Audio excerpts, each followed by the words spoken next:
Morning students, today we shall start next exercise, that is 2.4. First we define identical spaces. दो space identical कब होंगे? Let V and W be two vector space of the same dimension, then they are said to be identical if and only if each is a subspace of the other. Means V और W है, वे identical कब होंगे? एक तो उनकी dimension same होनी चाहिए और वी डब्ल्यू का सब स्पेस होना चाहिए और डब्ल्यू वी का, यानी कि वी डब्ल्यू के अंदर होना चाहिए, डब्ल्यू वी के अंदर, तो उनको क्या बोल देते हैं? Identical spaces. Next theorem identical sub spaces की। Let W1 and W2 be two sub space of a finite dimension vector space V। तो W1 और W2 दो सब स्पेस दे रखे हैं V के। S1 S2 be their spanning set respectively. S1 W1 का spanning set है और S2 W2 का। Then W1 and W2 are identical, that is W1 equal to W2। तो हमें शो करना है कि W1 और W2 आइडेंटिकल होंगे, यानी कि W1 इक्वल टू W2 होगा अगर हमारे पास क्या गिवन हो? S1 can be expressed as linear combination of vector of S2 and every vector of S2 can be expressed as linear combination of vector of S1।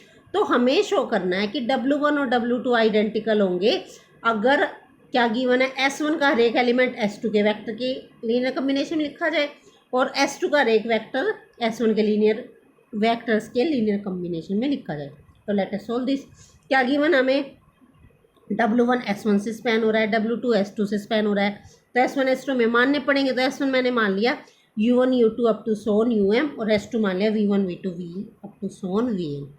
Late W be an arbitrary element of W1। अब मुझे W1 equal to W2 दिखाना ना, पहले हम दिखा देंगे W1 is contain in W2, फिर दिखा देंगे W2 is contain in W1, तो ये इक्वल हो जाएंगे।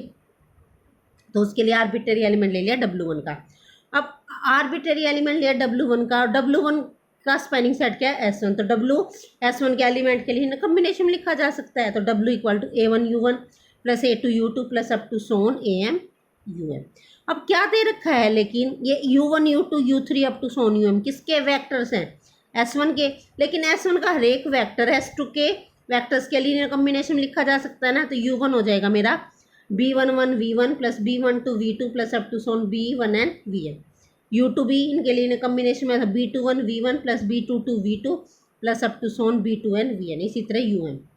ठीक है, अब ये सारी U1 U2 UM की वैल्यू हम इसमें रख देंगे इक्वेशन नंबर 1 में। तो W हमारे पास हो गई ये सारी वैल्यूज़ पुट कर दी। जब हमने ये सारी वैल्यूज़ पुट कर दी, यहाँ पे U1 की कर दी, यहाँ पे U2 की अप टू सोन UM की, ये सारी इकट्ठे कर दिए, तो यहाँ से हमारे पास क्या आ गया? W क्या बन गया? लीनियर कम। अब सारे इकट्ठे करेंगे तो V1 के अलग कर देंगे, V2 के अलग, V3 के अलग, अप टू सोन VN के अलग। तो W क्या बन गया? Linear combination of V1 V2 VN। But V1 V2 VN किसको बिलोंग करता है? S2 को। स्पैनिंग सेट हो W, तो इसका मतलब W किसको बिलोंग कर गया? W2 को। अब W लेके किसका चले थे? W1 को, और आ गया किसमें? W2 में। तो W1 is contain in W2।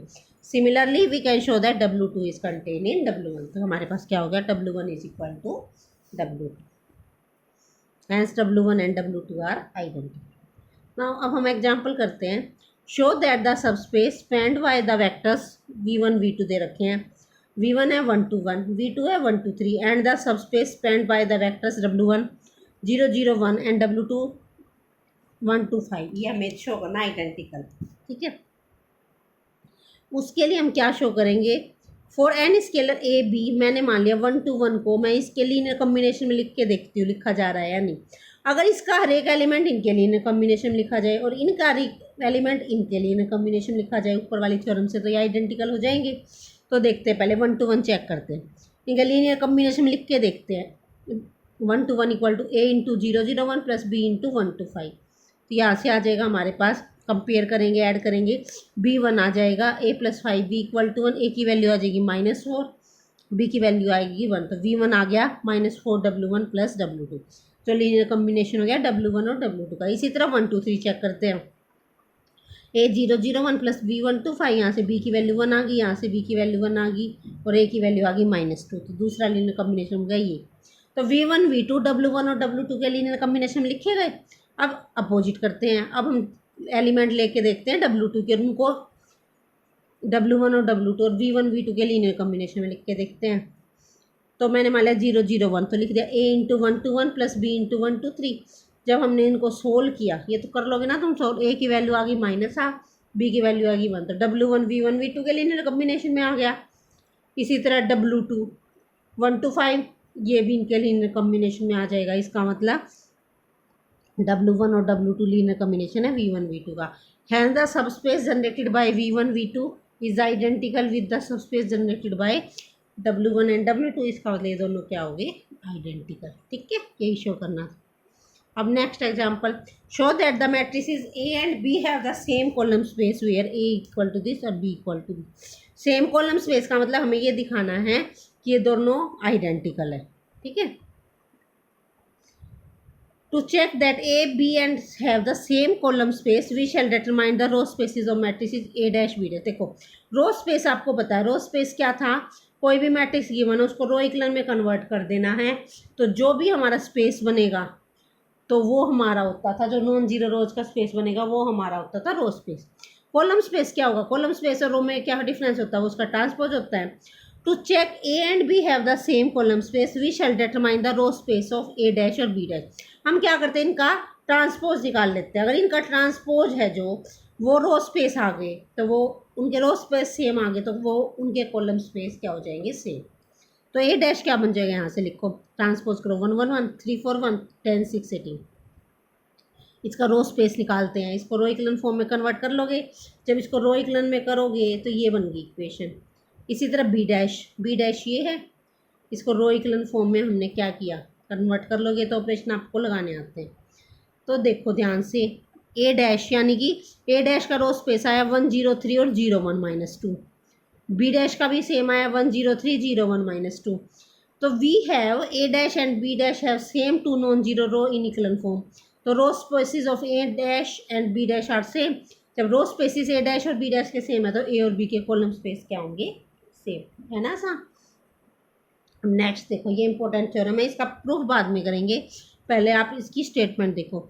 If W1 and W2 are two subspaces of finite dimensional vector space V, then dimension of W1 plus W2 का फॉर्मूला है dimension of W1 plus dimension of W2 minus dimension of W1 intersection W2। कि W1 plus W2 की dimension निकालने, उसका formula क्या है, dimension W1 निकालो plus dimension of W2 निकालो, माइनस कर दो dimension of W1 intersection W2। अब क्रोरली है, if W1 and W2 are subspaces of finite dimensional vector space V such that W1 intersection W2 0, तो dimension क्या होगी, W1 plus W2 direct sum, dimension of W1 plus dimension of W2। बिल्कुल आसान है, देखो dimension of W1 plus direct sum W2 किया था हमने पीछे, क्या था उसका formula, dimension of W2 1 plus dimension of W2 minus dimension of, ये रहा dimension of W1 intersection W2।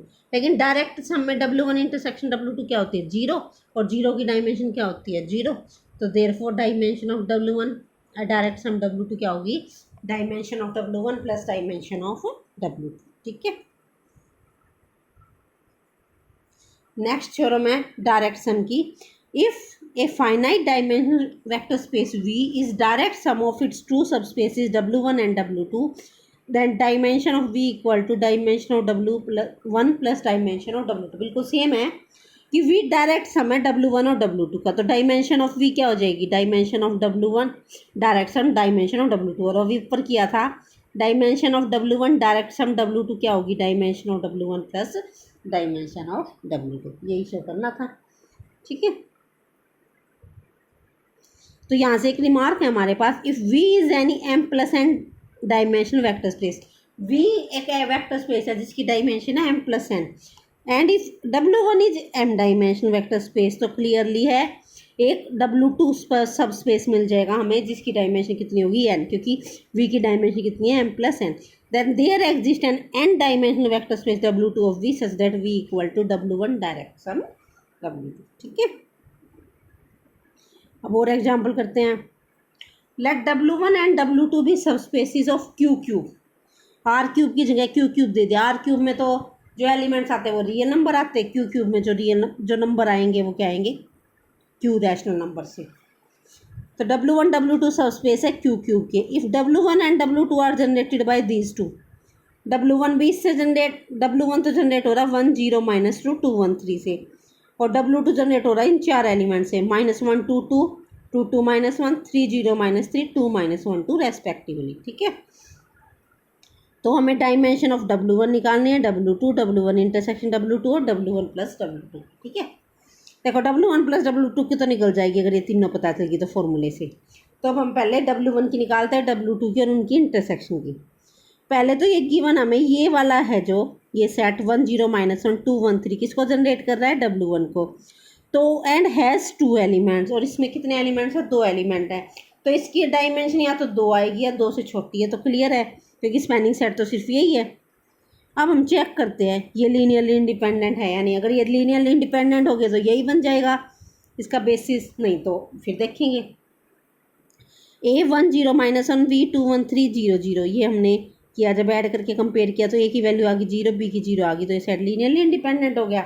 इसका मतलब इसका बेसिस, ये इसका क्या बन गया, बेसिस, तो इसकी डायमेंशन तो आ गई 2। अब बात करते हैं W2 की। अब W2 क्या है हमारे पास, अब W2 की ये तो कंफर्म है, देखो क्या 3 है, क्या 3 की सबको डायमेंशन पता है 3 होगी, और W2 जनरेट हो रहा है इन 4 से। तो ये तो क्लियर है कि जो ये W2 है इसकी डायमेंशन या तो 3 होगी या 3 से कम होगी, 4 तो हो नहीं सकती क्योंकि 4 वेक्टर गिवन है। Since W2 is a subspace of Q3 therefore dimension of W2 is less than dimension of Q3। तो डायमेंशन W2 3 या 3 से छोटी होगी, लेकिन ये 4 वेक्टर गिवन है जो स्पैन करे W2 को। तो इसका मतलब ये मैक्सिमम लीनियरली इंडिपेंडेंट सबसेट ढूंढेंगे इसमें से जो इसका बेसिस बनाता हो। तो हम पहले क्या करते हैं, ये वाले 3 चेक कर लेते हैं, वो आपकी मर्जी है, आप कोई भी 3 उठा के चेक कर लो। ये 3 उठा के चेक करें तो ये क्या आ गए, लीनियरली इंडिपेंडेंट। लीनियरली इंडिपेंडेंट आ गए तो ये क्या बन गया, बेसिस। तो डायमेंशन ऑफ W2 क्या आ गई, 3। अगर देखो कोई भी 3 उठाए, आप ये 3 भी उठा के देख सकते हो, आप ये 3 उठा के दे सकते हो, ये और ये भी उठा के दे सकते हो। तो अगर ये 3 उठाने के बाद लीनियरली इंडिपेंडेंट बन जाए तो ये बेसिस हो जाएगा, नहीं तो कोई 2 उठा के देखने हैं। ठीक है, ये 2 उठा लो या कोई ये और 2। तो W2 की भी डायमेंशन आ गई 3। अब बात करते हैं हम W1 इंटरसेक्शन W2। अब W2 की डायमेंशन 3 है और Q3 की भी 3 है, तो W2 किसके इक्वल आ गया, Q3 के। तो W1 intersection W2 is equal to W1 intersection Q cube, और इंटरसेक्शन हमेशा छोटा सेट आता है तो this is equal to W1। तो dimension of W1 intersection W2 क्या होगी, डायमेंशन ऑफ W1 के इक्वल विच इज इक्वल टू 2।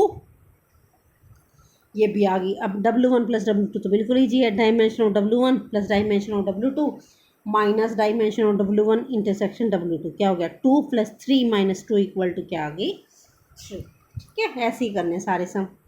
अब नेक्स्ट देखो, if W1 and W2 are sub spaces of V, dimension of W1 दे रखी है 4, डायमेंशन ऑफ W2 दे रखी है 5 और डायमेंशन ऑफ V है 7, then find the possible values of dimension of W1 intersection W2।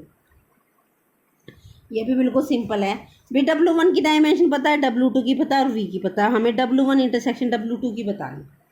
देखो since W2 is a subspace of W1 plus W2, पहले हमने किया था फर्स्ट ही एक्सरसाइज में। ठीक है, तो dimension of W1 plus W2 बड़ी होगी डायमेंशन ऑफ W2 से, क्योंकि W2 इसका सबस्पेस है तो इसकी डायमेंशन बड़ी होगी। और W1 प्लस W2 की डायमेंशन निकालने का फॉर्मूला क्या है, dimension of W1 plus dimension of W2 minus dimension of W1 intersection W2 which is greater than dimension of W2। Value रख दो 4 + 5 माइनस दिस ग्रेटर देन 5, इसको उधर ले जाओ, इसको इधर ले आओ। तो dimension of W1 intersection W2 क्या आ गई, लेस देन इक्वल टू 4। ठीक है, भी 4 से छोटी होगी, ये तो हमें पता चल गया। दूसरी बात, अब dimension of W1 plus W2, यहाँ तो हमने लिखा था ये बड़ी है डायमेंशन ऑफ W2 से, यहाँ हम लिख देते हैं dimension of W2 1 + W2 dimension of V से तो छोटी होगी। क्यों, क्योंकि W1 + W2 V का सबस्पेस है, तो V से तो इसकी डायमेंशन छोटी या बराबर होगी। तो dimension of W1 plus dimension of W2 minus dimension of W1 intersection W2 is less than dimension of V।